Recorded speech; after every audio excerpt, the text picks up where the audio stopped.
پھر وہ سوال کرتا ہے کیا اس نے عربوں سے جنگ کی ہے؟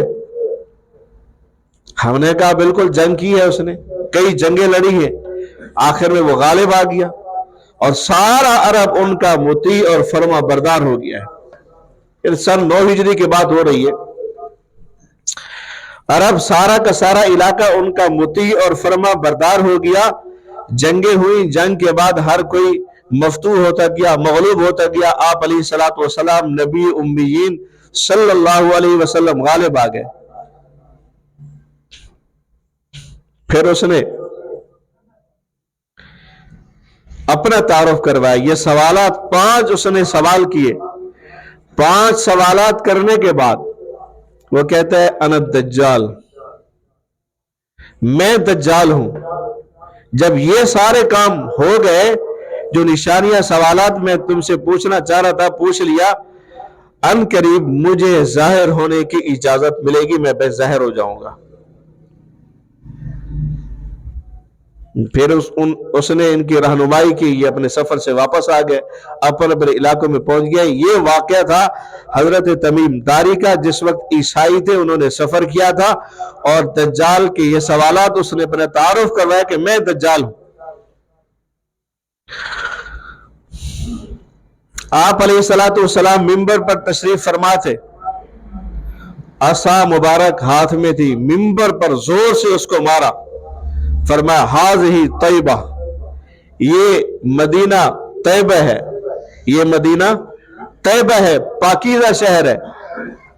جوش میں آ کر ایک عصا کو منبر پر مارا اور کہا، فرمایا کہ میں تمہیں دجال کے بارے میں بتایا کرتا تھا، تمہیں دجال کے بارے میں ڈرایا کرتا تھا، اور میں نے تمہیں بتایا تھا کہ یہ کسی سمندر کے علاقے سے ظاہر ہوگا، بحیرہ روم یا بحر یمن، ان کے علاقوں میں سے کسی علاقے سے ظاہر ہوگا۔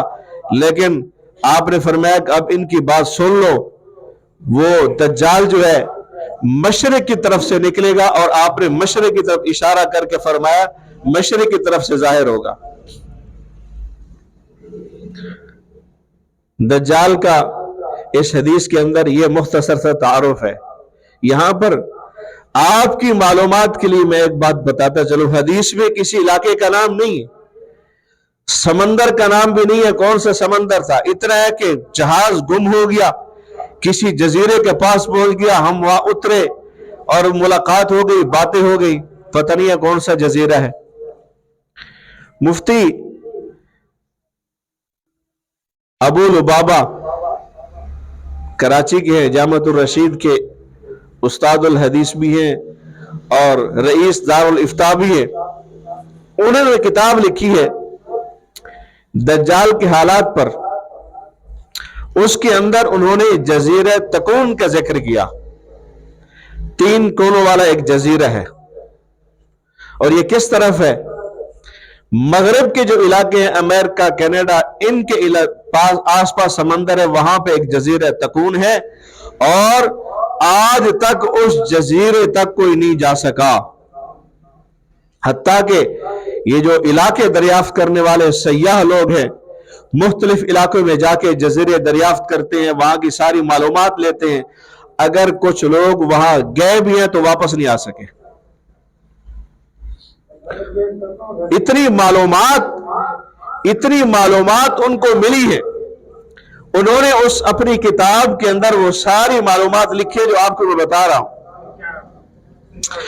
اس جزیرے کے اندر ایسی خفیہ طاقتیں، توجہ رکھیں، ایسی خفیہ طاقتیں ہیں کہ اڑان تستریاں پھر رہی ہیں، کوئی تستریاں جیسے پلیٹ ہوتی ہے، اس قسم کی کوئی چیزیں ہیں، وہاں وہ اڑ رہی ہیں، پھر رہی ہیں، حتیٰ کہ اگر کچھ لوگ وہاں گم ہوئے، پہنچے، ان کو تلاش کرنے کے لیے کچھ لوگ اندر گئے تو وہ واپس نہیں آ سکے۔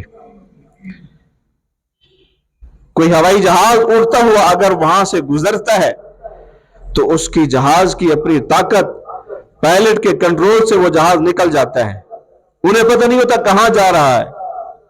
کئی لوگ وہاں پہ گم ہو گئے، ان کا نام و نشان تک نہیں۔ باہر سے جو معلومات ملی، انہوں نے وہ معلومات حاصل کی اور مفتی صاحب نے اپنی کتاب کے اندر یہ معلومات لکھی۔